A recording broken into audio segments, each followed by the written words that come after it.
Hey there! Welcome to the Columbia Plateau Ecoregion. This ecoregion is named for the Columbia River, which flows along the region's northern boundary. Come along with me today as we explore the Columbia Plateau Ecoregion, an ecoregion filled with incredibly wide range of exciting natural and human history, from lava flows up to 2 miles deep, to floodwaters over 1,000 feet high, to watermelons, to some of the oldest Native American settlements in North America. The Columbia Plateau has an extreme story to tell. Come along and let's check it out. Hey there! We're out in the Columbia Plateau Ecoregion. Let's take a look at the borders of the Columbia Plateau Ecoregion. So in the Columbia Plateau Ecoregion, when we're on the western part, you'll find it bumps up against the Eastern Cascades and Foothills ecoregion. So on the western border, you'll find the Eastern Cascades and Foothills ecoregion. And down at its southern border, I believe, is where you'll find the Blue Mountains ecoregion. And in the northern border, you'll find Washington, the great state of Washington, which is way out that way. If you look out that way, you'll find the great state of Washington going that way. And 2/3 of the ecoregion are in the state of Washington. So this ecoregion doesn't just go in Oregon, it continues, and most of it is actually in Washington. If we head out, way out east, the eastern boundary of the Columbia Plateau is the Blue Mountains again. So the Blue Mountains and other mountains that go at the border of Oregon and Idaho are where this thing ends.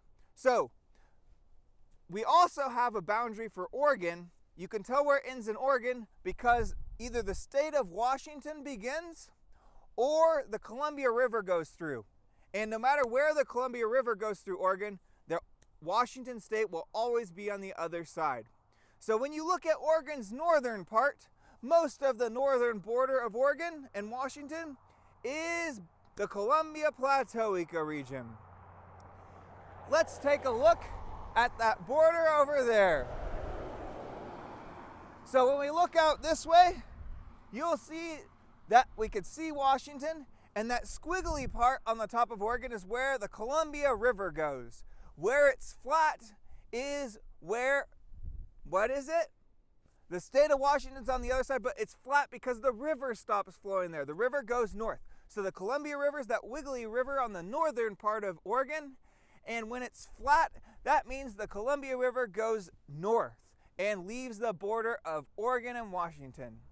Let's go check out the Columbia Plateau ecoregion today.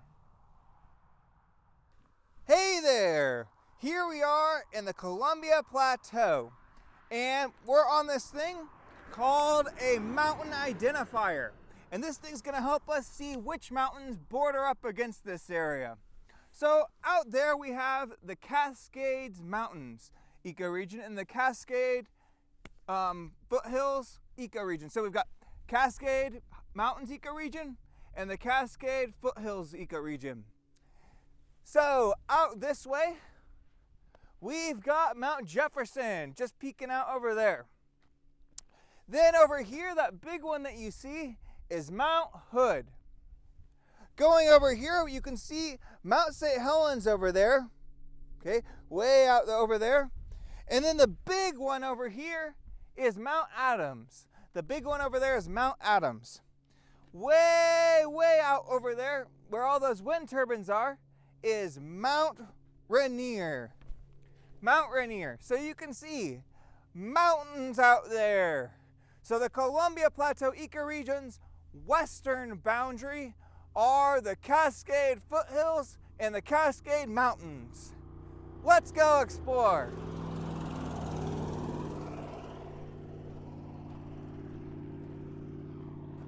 Look at this cool place.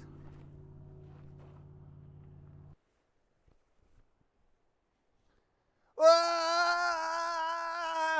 It's gonna fall on me. I'm gonna get basalted. What do you mean? Well, here in the Columbia Plateau ecoregion, we have a lot of giant cliff walls. And these huge walls are made of a rock called basalt.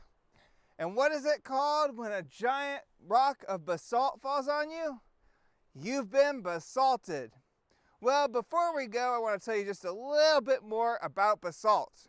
Basalt is a volcanic rock, and millions of years ago, the Columbia Plateau Ecoregion was created when layers and layers of basalt lava flowed out and covered the region. In some areas, the basalt flows all together are over 2 miles thick. So, watch out if you're going to be basalted.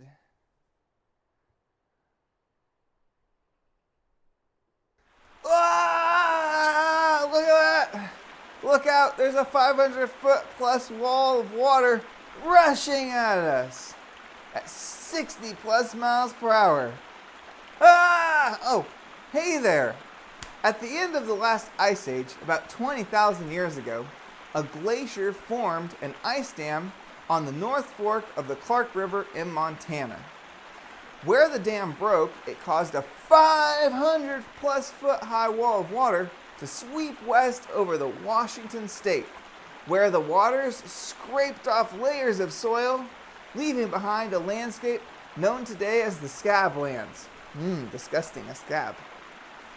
The flood continued west and south to Oregon and through the Columbia River Gorge, aka through the Columbia Plateau Ecoregion. At Portland, the water flooded the Willamette Valley and briefly even reversed the flow of the Willamette River. And finally, those floodwaters headed northwest to the mouth of the Columbia River, where the floodwaters and debris the floods carried emptied into the Pacific Ocean. Originally, it was thought that these mega floods happened just once, but the current belief is that it happened around 40 times with about 50 years between each flood. Remember, these mega floods were called the Missoula floods, and they happened during the last ice age about 10 to 20,000 years ago. Look at all that water! Wait, it's already happened.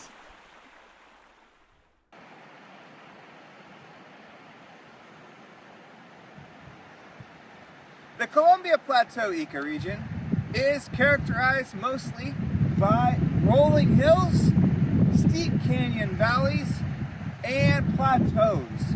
And what's a plateau? What is a plateau? A plateau is a relatively flat area on top of a hill. And these are huge plateaus up here. Once you get to the top of these canyon walls, it's going to be mostly flat. And later today, we're going to go look up there and we're going to see some wheat, rolling fields of wheat. Also, it's important to know that the elevation in this ecoregion ranges from 109 feet in the northwestern corner at the Dalles to over 3,000 feet way over in the northern region in those rolling hills. So, come on, let's go explore the elevation and amazing place of the Columbia Plateau Ecoregion. It is characterized by rolling hills, steep canyon valleys, and plateaus. Plateaus are a relatively flat area on top of rolling hills. The Cascade Mountains cast a long rain shadow, not a rain blanket, a rain shadow, over the Columbia Plateau in the state's semi-arid interior. Summers are hot and dry, and winters are cold and gray. Precipitation, aka rain and snow, occurs mainly between late fall and early spring. Annual averages vary from 6 inches along the Columbia River near Hanford Reach to 25 inches in the Palouse Hills on the ecoregion's eastern edge. Snow falls in the ecoregion, though it rarely lasts long before melting. With its low elevations and a moderating maritime effect, aka being close to the ocean, annual temperatures average between 40 and 57 degrees, though extremes can range from 0 to over 100 degrees. Drought and fire are not uncommon. Oh, And besides being this type of climate, it's also the windiest ecoregion in Oregon. If we don't blow away today, we'll find more out about that today. Hey there! Welcome to the Deschutes River. We're going to talk about the water and riverways in the Columbia Plateau. Here in the Columbia Plateau, there are 5 major rivers. These are the Columbia River, the Deschutes River, the John Day River, the Umatilla River, and the Walla Walla River. All those rivers flow out into the Columbia River watershed and eventually through the Columbia out to the Pacific Ocean. All water in the Columbia Plateau watershed goes eventually to the Pacific Ocean.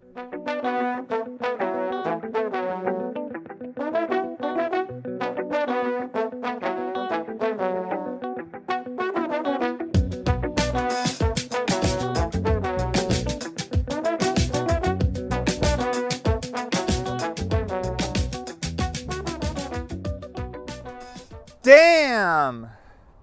Dam! No, dam! There is a dam over there. Over there is the Dalles Dam in the Dalles, Oregon. We are at that little part where Oregon goes doodle-loop in the Columbia River Gorge. Okay? Where Oregon goes doodle-loop, that's where the Dalles is. It's a big bend in the river, and that's where the city of the Dalles is located, and the Dalles Dam. A little back earlier, you learned about Celilo Falls, a major waterfalls on the Columbia River. It used to be the 6th largest waterfall in the world and the 2nd largest one in North America after Niagara Falls. However, I said Celilo Falls was the largest, okay? Was situation. That is because the Dalles Dam covered it up. Dams are a very big thing on the Columbia River and in the Columbia Plateau Ecoregion.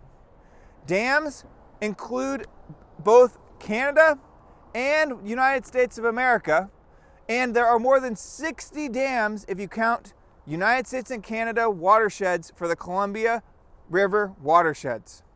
60 plus dams. Big dams like this one, the Dalles Dam, first started being built in the 1930s.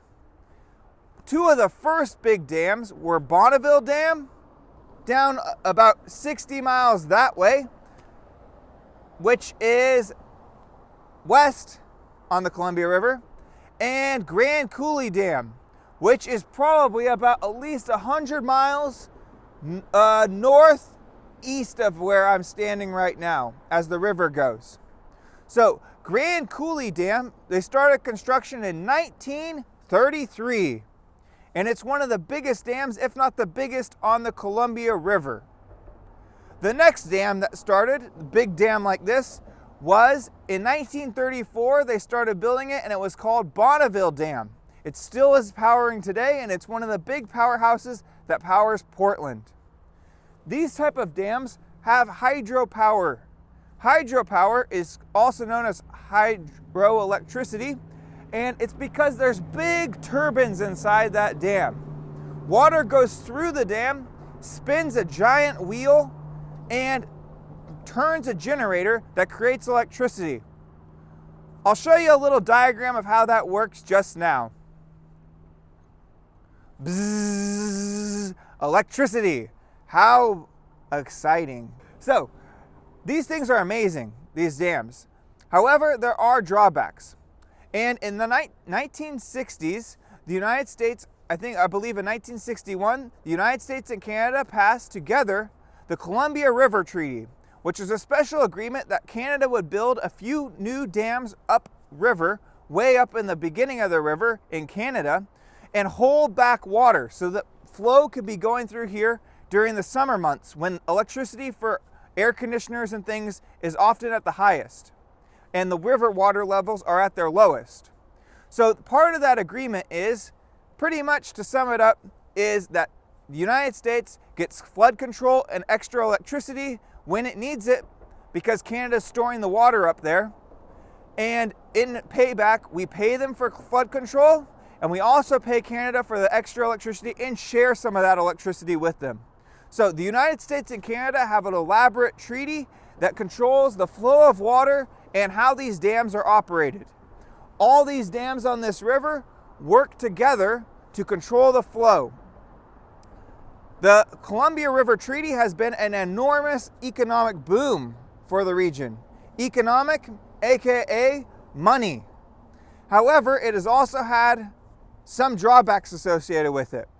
Some of those drawbacks are massive impact on the fisheries. For example, we learned that the Native American fishing site for over 10,000 years was flooded because of this dam, the Dalles Dam. So, it's a complex story, environmental, human, economic, and social, all tied together, and these dams are a very big part of the discussion point on the Columbia River and in the Columbia Plateau Ecoregion.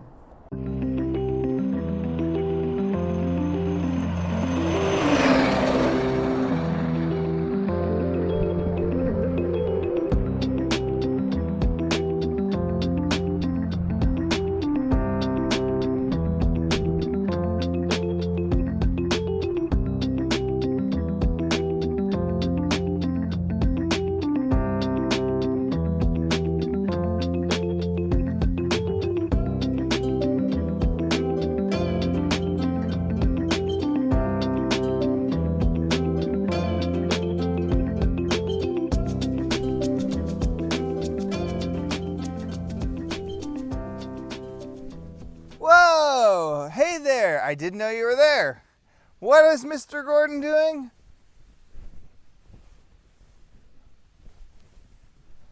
I'm not doing a river dance. I'm doing a wind dance. Pretending to be a windmill. Because these power windmills are actually called wind turbines. And they generate electricity through the wind. However, as you can see today, there is not a lot of wind being generated. So, I want to show you what it looks like when these things are really blowing during the high winds. Woo! That's a wind turbine.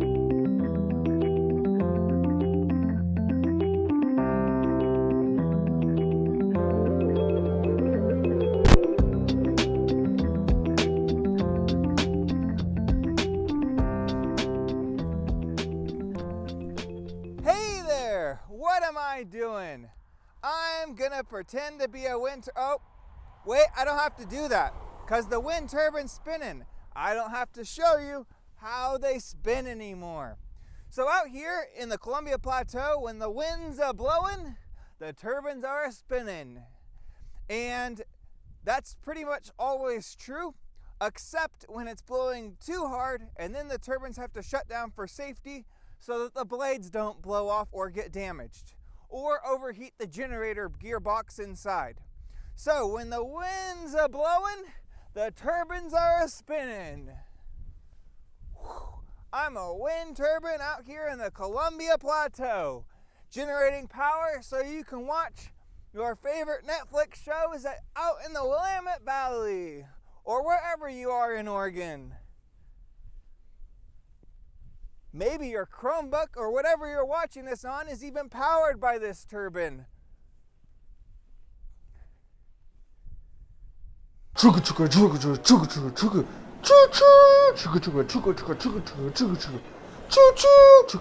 Oh, hey there! I'm a train chugging through the Columbia Plateau Ecoregion. Out here in the Columbia Plateau, trains play a very important role. In fact, trains have been a very important mode of transportation for over 100 years out here. Today, the Union Pacific Line runs through the region along the southern side of the Columbia River and also chugs through the Deschutes Canyon on its way to Bend in Central Oregon. On the northern side of the Columbia River, you'll find the BNSF, aka Burlington Northern Santa Fe Railway Company line, which also chugs through this ecoregion. The trains running through the region are often very, very, very long. And in distance-wise, that means many of them are over a mile long. On average days, between 50 and 70 of these long freight trains chug through the Columbia Plateau Ecoregion. Choo-choo! Let's go chugging through this region. Choo-choo! Oh, hey there, Thomas!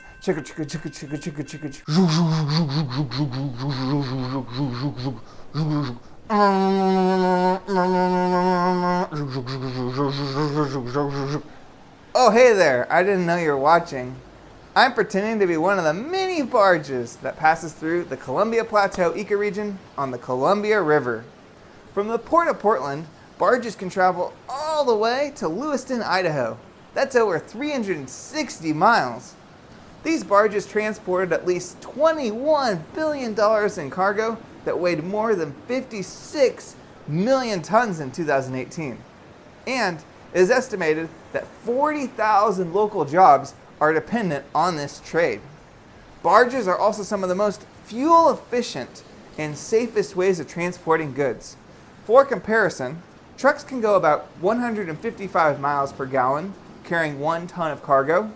Trains can go about 413 miles per gallon, carrying 1 ton of cargo. And barges can go an amazing 576 miles per gallon, carrying 1 ton of cargo.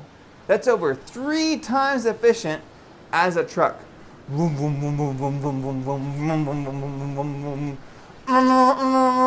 I'm a barge heading down the Columbia River. Vroom, vroom, vroom, vroom, vroom, vroom, vroom, vroom, vroom, vroom. Beep, beep, vroom, vroom. Oh, hey there! Motor vehicles, such as cars and trucks, are an essential part of transportation in the Columbia Plateau Ecoregion. Most travel is on paved highways and country roads, aka county roads. But some of the more remote areas are connected by gravel county roads. The main north-south highways, aka the odd-numbered highways, are US 197, which goes from the Dalles down to Maupin and then hooks up with 97 near Shaniko. US 97 goes from Biggs Junction down to Bend, Oregon. OR 19 goes from Interstate 84 in Arlington down to Condon. OR 207 goes from Cold Springs Junction by Hermiston down to Heppner and then down to Mitchell, Oregon.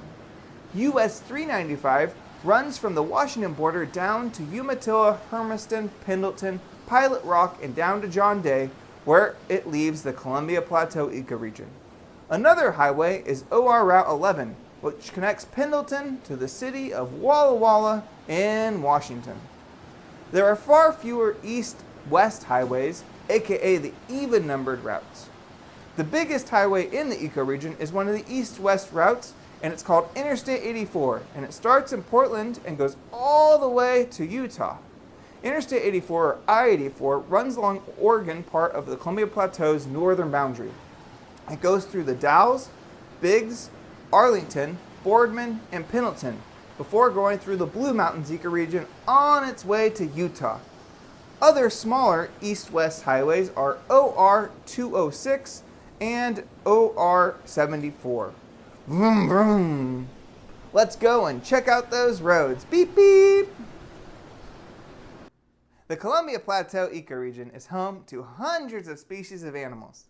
Some of the animals you might see in this region include the bald eagle, the western rattlesnake, the American beaver, pronghorn, northern sagebrush lizard, the Washington ground squirrel, and guess what?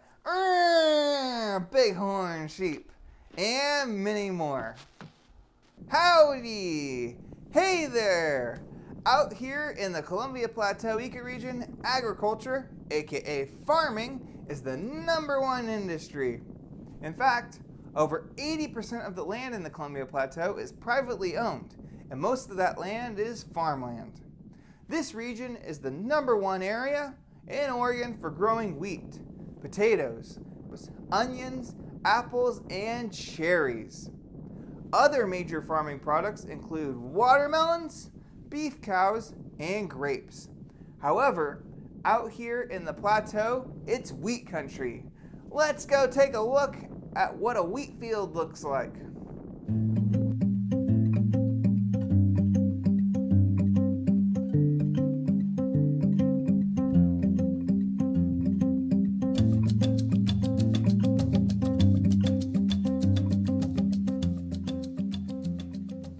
Hey there! What's the breakfast of champions? It's something that's, Wheaties! That's what it is. This is what makes Wheaties. It's called wheat. And here in the Columbia Plateau, the #1 agricultural product is dryland wheat. So, when you're out in this region and you see fields of grain growing like this is dryland wheat. And what they'll do is they'll take these kernels off and this grain, and they'll grind it down, and they can make flour out of it. You can make bread out of it. You can make all sorts of things, and it's delicious and nutritious. Unless you're gluten intolerant, and then they have to do a special process to take the gluten out of it, or else you might have a bad day. So, dryland wheat, #1 exporter in the not the Blue Mountains, in the Columbia Plateau. So Columbia Plateau's #1 food crop is dryland wheat.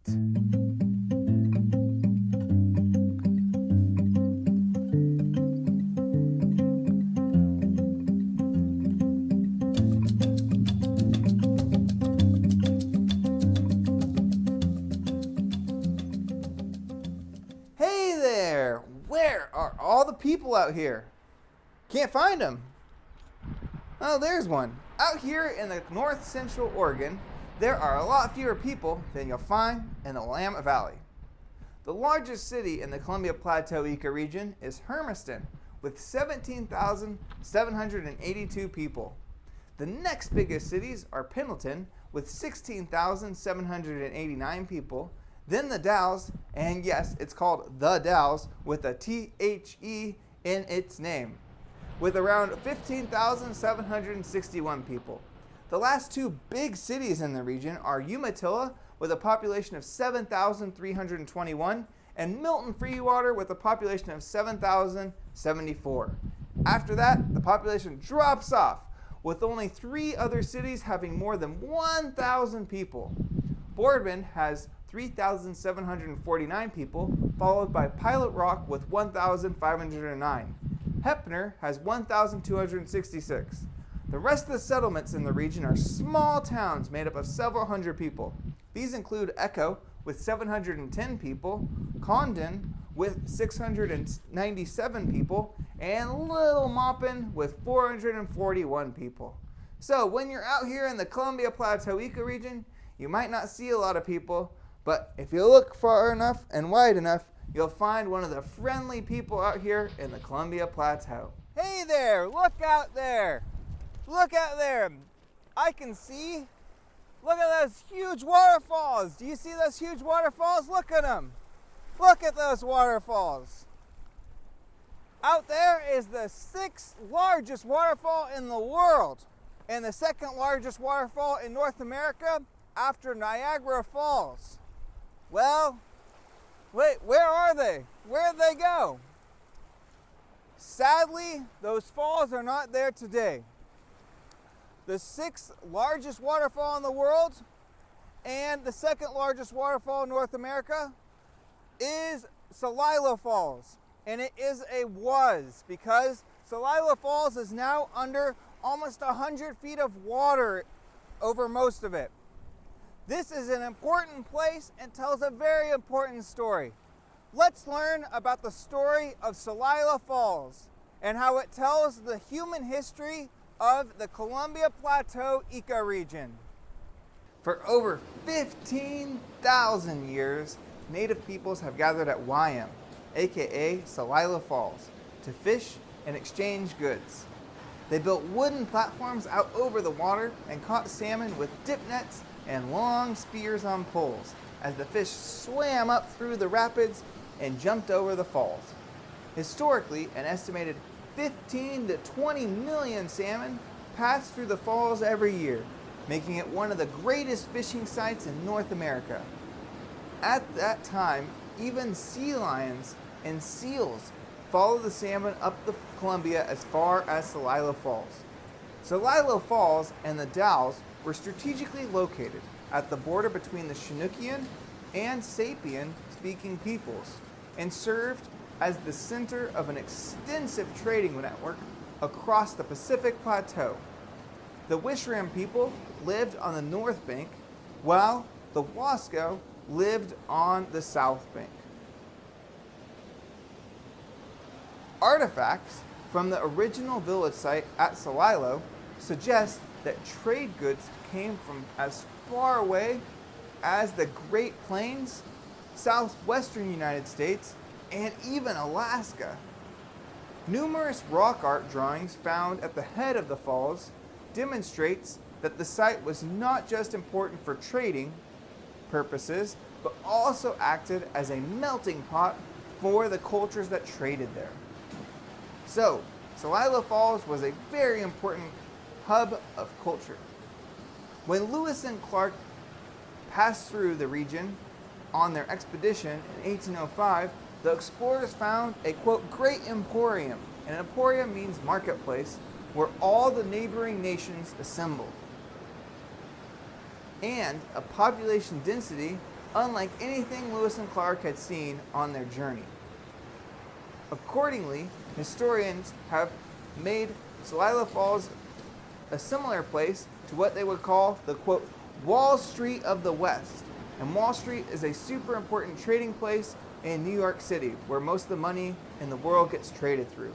So, Celilo Falls, the Wall Street of the West, and the cultural and economic hub for the Native Americans in the Columbia Plateau. Human history in the Columbia Plateau dates back to at least 15,000 years ago, and possibly even earlier. For at least 5,000 years, the native peoples of the region lived in villages along the rivers.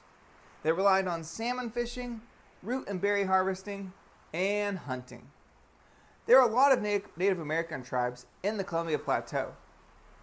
200 years ago, Lewis and Clark encountered numerous Columbia Plateau peoples. These included the Cayuse, Nez Perce, Palouse, John Day, Tai, Umatilla, Walla Walla, Wasco, Wyam, Wadapum, and Yakima peoples. The Yakima Nation remains a large landholder in the Washington part of the ecoregion. The Wishram and Wasco are plateau tribes that are closely related, and they share many cultural aspects of the Northwest Coast tribes. They are the tribes that primarily lived along the banks of the Columbia River near the Dalles. The Wasco bands on the Columbia River were the easternmost group of Chinookian-speaking Indians. Although they were mainly fishermen, their frequent contact with other Indians throughout the region provided for lots of trade. Tribes traded everything from roots and beads, clothing, horses, and game from nearby tribes, and from the warm springs and distant Nez Perce. They traded these things in exchange for other goods. And the Wasco traded root beads, root breads, I believe, salmon meal, and bear grass. The United States military expansion in the 1800s brought European diseases, which took a great toll on the Wasco and Wishram populations. Both tribes were forced by the United States in 1855 to sign treaties ceding, which means giving away, the majority of their lands. These treaties established the Warm Springs Reservation. By the mid-19th century, meaning the mid-1900s, or 1800s, settlers began arriving, mostly between 1875 and 1925. And these settlers used lots of the region's abundant natural resources like timber, dry land and irrigated agriculture, grazing, and dam construction. Native Americans continue to live in the Columbia Plateau ecoregion today.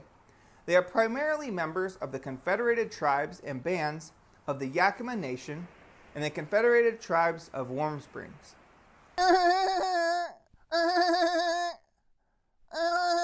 Oh, hey there! I'm being a pronghorn. Pronghorns are also known as the North American antelope or the American antelope. They are the only antelope that lives in North America, and they call the Columbia Plateau Ecoregion home. While they also live in the Northern Basin and Range ecoregion, most pronghorn you're going to find in Oregon are going to be in the Columbia Plateau ecoregion, and they're in both. The pronghorn are part of the giraffe family. I am a giraffe. So the pronghorn are an amazing animal, and they can go up to speeds about 40 miles an hour. So if I'm a pronghorn, I can go fast. I'm a pronghorn, and I'm running away. As we come over here, we're going to see something that's pretty sad. Pronghorn have been harmed by over a century of barbed wire fencing. What happens to pronghorn is they get their little feetsies caught in these.